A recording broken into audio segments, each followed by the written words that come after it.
No എന്ന വാക്കിന്റെ importance നിങ്ങൾക്ക് അറിയോ? അറിയില്ലെങ്കിൽ ഞാനിവിടെ ഒരു വീഡിയോ പ്ലേ ചെയ്ത് കാണിച്ചു തരാം. നിങ്ങൾക്കൊക്കെ അറിയുന്ന ഒരു വ്യക്തിയാണ് മിയ ഖലീഫ. Will grab me. People will grab you? Not like, you know, at a bar setting or at a club setting. I'm talking about the grocery store where I just get grabbed and come up to and they think that they own your body because they've seen your body. Exactly. Like they will follow me to my car, they will grab me by my arm. When I tell them no politely, they'll call me a or a slut or like anything in the book. It's happened in the most wholesome of places, like waiting to get my passport stamped at the Copenhagen airport. And I'm standing there with my husband, and this guy comes up to us, and after I politely say no, because I just got off a 15-hour flight, he screamed at me that I was a bitch and a slut in front of a line of about 45 people, and me and my husband are just standing there with 20 people ahead of us, like, okay, so we just all right, just don't make eye contact with anybody. So he wanted to get a photo, yeah, and then he called you derogatory things because you said no. Yes. They will show you respect unless they feel disrespected, and a simple no is enough to make them feel disrespected. Yep. They can't handle no. They can't handle the word. So Miya ഖലീഫനെ അറിയാത്ത ആരും ഉണ്ടാവില്ല അധികം, എല്ലാവർക്കും അറിയുമായിരിക്കും. American pornographic film ഇൻഡസ്ട്രിയിലെ ഒരു stardom ഉള്ള വലിയൊരു actress ആണ് ഈ പറയുന്ന മിയ ഖലീഫ എന്ന് പറയുന്നത്.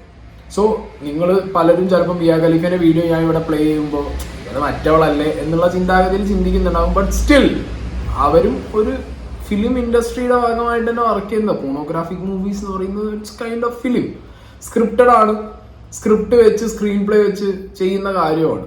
ഓക്കെ, ഇന്ത്യയിൽ അത് ബാൻ ചെയ്തിട്ടുണ്ട്, but other countries still entertain that.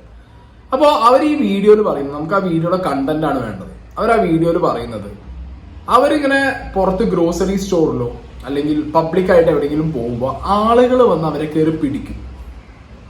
കാരണം അവരുടെ നേക്കഡ് ആയിട്ടുള്ള വീഡിയോസ് കാണുമ്പോൾ ആളുകളുടെ വിചാരം അവരുടെ നേക്കഡ് ആയിട്ടുള്ള ബോഡി ഞാൻ കണ്ടല്ലോ, ഇവര് വീഡിയോയിൽ ഇങ്ങനെ അഭിനയിക്കുന്ന സ്ത്രീ ആയതുകൊണ്ട് എന്താ പൊതുവായിട്ട് പബ്ലിക്കിൽ അവർ വരുമ്പോൾ അവരൊന്ന് കയറി പിടിച്ച അവരെ പ്രൈവറ്റ് പാർട്സിലൊക്കെ കയറി പിടിക്കുക, കയ്യിലൊക്കെ കയറി പിടിക്കാം എന്നുള്ള രീതിയിൽ തന്നെ കയറി പിടിക്കും. അത് അവർക്ക് ഭയങ്കര ഒരു എന്താ പറയാ ഇൻസെക്യൂരിറ്റി ഫീൽ ചെയ്യുന്ന കാര്യമാണ്.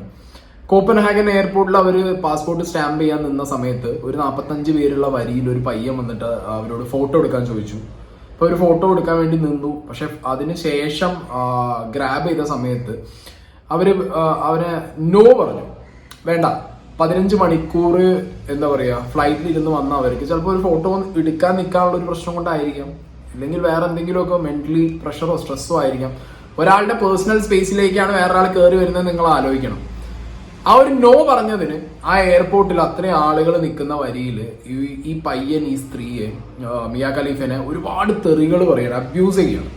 സോ ഒരു നോ ആക്സെപ്റ്റ് ചെയ്യാൻ പറ്റുന്നില്ല സമൂഹത്തിൽ ആർക്കും. ഞാനിപ്പോൾ ഇവിടെ മിയ ഖലീഫിന്റെ ഈ കേസ് എടുത്തു കാണിക്കാൻ കാരണം നമ്മളെ കേരളത്തിൽ നോ എന്ന് പറഞ്ഞ സാധനത്തിന്റെ വാല്യൂ എന്താണെന്ന് ആർക്കും തിരിച്ചറിയില്ല. നമ്മൾ എപ്പോഴും പറയാൻ എന്താ പറയുക, മോസ്റ്റ് മോഡേൺ സിവിലൈസ്ഡ് സൊസൈറ്റി ആയ അമേരിക്കയിലേക്ക് നോക്കൂ, UK നോക്കൂ, നമ്മൾ അതാണ് പറയുക, ഫോറിനേഴ്സിനെ കണ്ടുപിടിക്കും, അവർ നോ ആക്സെപ്റ്റ് ചെയ്യും. നോ എന്ന് പറഞ്ഞ സാധനം മനുഷ്യന്മാർ ആക്സെപ്റ്റ് ചെയ്യാൻ പഠിച്ചിട്ടില്ല. അത് ഇനി എത്ര മോസ്റ്റ് മോഡേൺ സിവിലൈസ്ഡ് കൺട്രീസിലാണെങ്കിലും നോ ആക്സെപ്റ്റ് ചെയ്യില്ല. നമ്മൾ ആദ്യം പഠിക്കേണ്ടത് നോ എന്ന് പറഞ്ഞ സാധനം ആക്സെപ്റ്റ് ചെയ്യാനും നോ എന്ന് പറഞ്ഞ സാധനം എവിടെ എപ്പോ എങ്ങനെ ആരോട് പറയണം എന്നുള്ളതുമാണ് നമ്മൾ പഠിക്കേണ്ടത്. ഞാൻ കുറച്ച് കാലം മുന്നേ വരെ ലൈഫിൽ ഭയങ്കരമായിട്ട് സ്ട്രഗിൾ ചെയ്തിരുന്നു. കാരണം എനിക്ക് ആളുകളോട് നോ പറയാൻ പറ്റില്ല. ഒരാൾ വന്ന് എന്നോട് കുറച്ച് ക്യാഷ് ചോദിച്ചു, എൻ്റെ കയ്യിൽ ക്യാഷ് ഇല്ല, പക്ഷെ സ്റ്റിൽ എനിക്ക് നോ പറയാൻ പറ്റില്ല, ഞാൻ അഡ്ജസ്റ്റ് ചെയ്യാതെ പറയും. അപ്പോൾ ഒരു ഹോപ്പ് കൊടുക്കുകയാണ് ഞാനവിടെ. ഇനി നാളെ വേറെ ആരെങ്കിലും എന്നോടൊരു എന്തെങ്കിലും ഒരു സ്ഥലത്ത് പോകാനോ എന്തെങ്കിലും ഒരു ആവശ്യത്തിനോ എന്നോട് വന്ന് ചോദിച്ചു കഴിഞ്ഞാലും എനിക്ക് ചെയ്യാൻ പറ്റാത്ത സാഹചര്യത്തിലാണെങ്കിൽ പോലും എനിക്ക് നോ പറയാൻ പറ്റില്ലായിരുന്നു. ഞാൻ അവരോട് പറയും ഞാൻ നോക്കാം, ചെയ്യാം, നോക്കട്ടെ, പറ്റൂ, നോ പറയാൻ പറ്റില്ലായിരുന്നു. പിന്നെ ലേറ്റർ ഓൺ എനിക്ക് മനസ്സിലായി നോ നമ്മൾ പറഞ്ഞില്ലെങ്കിൽ ബാക്കിയുള്ളവർക്ക് ഒരു ഹോപ്പ് കൊടുക്കലായിരിക്കും എന്ന് മനസ്സിലായതുകൊണ്ട് ഞാൻ നോ പറയാൻ പഠിച്ചു. ഈ നോ പറയുക എന്നുള്ളത് ഇപ്പൊ ഞാൻ എൻ്റെ ഒരു പേഴ്സണൽ കേസിലാണ് പറഞ്ഞത്, വേറെ പല സാഹചര്യത്തിലും. ഇപ്പൊ വിനായകന്റെ മീറ്റു കേസിൽ വിനായകൻ പറഞ്ഞു ഞാൻ അവരോട് താല്പര്യമുണ്ടോ എന്ന് ചോദിച്ചാൽ അവരെന്നോട് നോ പറയും. ഓക്കെ, സോ നോ എന്ന് പറഞ്ഞ ഒരു സാധനം ഭയങ്കര വാല്യൂബിൾ ആയിട്ടുള്ള ഒരു ടേമാണ് ലൈഫിൽ. അത് പറയാൻ പഠിക്കണം, സമയത്ത് പറയണം, കറക്റ്റ് സ്ഥലത്ത് പറയണം, കറക്റ്റ് സ്ട്രെസ് ചെയ്ത് പറയണം, ഇല്ലെങ്കിൽ അഡ്ജസ്റ്റ് ചെയ്ത് പറയണം. ആ ഒരു ടേം അത്രത്തോളം വാല്യൂ ഉള്ള ഒരു ടേമാണ്. ഈ ടേം പറയുന്നത് പോലെ തന്നെയാണ് ഇത് ആക്സെപ്റ്റ് ചെയ്യുന്നത്. അതിനാണ് ഞാൻ മിയ ഖലീഫിന്റെ വീഡിയോ അവിടെ പ്ലേ ചെയ്തത്. അതായത് നോ പറയുമ്പോൾ തിരിച്ചൊരാൾ നമ്മളൊരു ആവശ്യം ഒരാളോട് ചോദിച്ചു, അയാൾ നോ പറഞ്ഞു. ആ നോ റെസ്പെക്ട് ചെയ്യാനും പഠിക്കണം.